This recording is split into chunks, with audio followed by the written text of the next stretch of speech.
Hello guys, আসসালামু আলাইকুম। কেমন আছেন সবাই? আশা করি ভালো আছেন। আপনাদের দোয়ায় আমিও ভালো আছি। আজ আমি আপনাদেরকে রান্না করে দেখাবো কাতল মাছ বোনা। আমি এখানে দিয়ে দিচ্ছি মরিচ গুঁড়া, হলুদ গুঁড়া, লবণ, সামান্য একটু তেল দিয়ে মাছটাকে ভালো করে মেখে নিচ্ছি। আমার মাছটা মাখানো হয়ে গেছে। এখন আমি চুলায় একটা কড়াই বসিয়ে দিয়েছি। কড়াইয়ে তেল দিয়ে দিচ্ছি। তেলটা গরম হয়ে এসেছে, এখন মাছগুলো দিয়ে দেব। আমি সব কয়টা মাছ দিয়ে দিচ্ছি। মাছগুলো দেওয়া হয়ে গেছে, এখন মাছগুলা বেজে নেব। আমি এক পাশ হয়ে গেছে, মাছগুলোকে উল্টে নেব।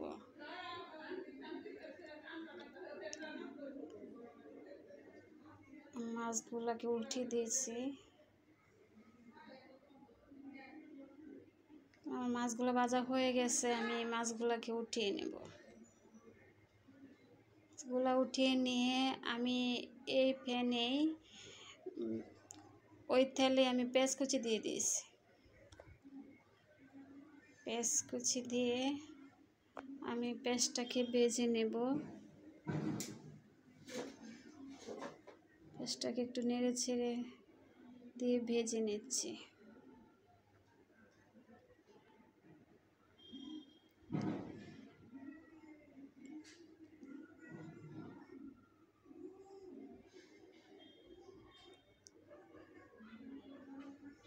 পেঁয়াজটাকে আমি একটু ঢেকে দেব নরম হওয়ার জন্য।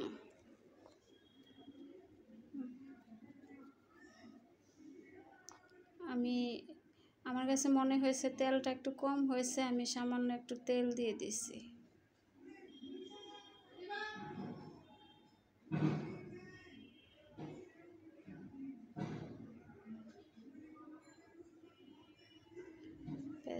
পেস্টটা গোল্ডেন ব্রাউন কালার হয়ে গেছে। আমি একটু পানি দিয়ে দিয়েছি, মশলাটা দেব তো। আমি এখানে জিরা বাটা, আদা বাটা, রসুন বাটা, কাঁচামরিচ বাটা দিয়ে দিচ্ছি। পরিমাণ মতো লবণ দিয়ে মশলাটা কষিয়ে নিচ্ছি।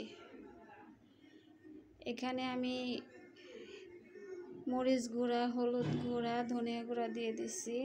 দিয়ে নেড়ে ছেড়ে নিয়ে আমি এখানে টমেটো দিয়ে দেব।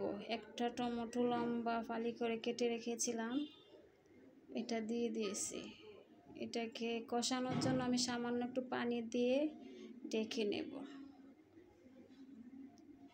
আমার টমেটোটা কষানো হয়ে গেছে।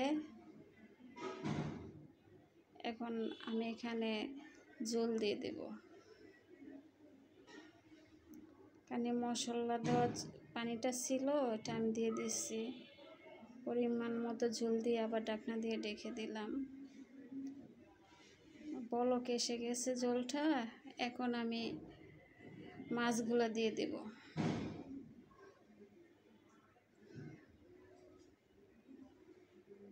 আমার মাছগুলা দেওয়া হয়ে গেছে, একটু নেড়ে নিয়ে আবার ঢাকনা দিয়ে ঢেকে দেব।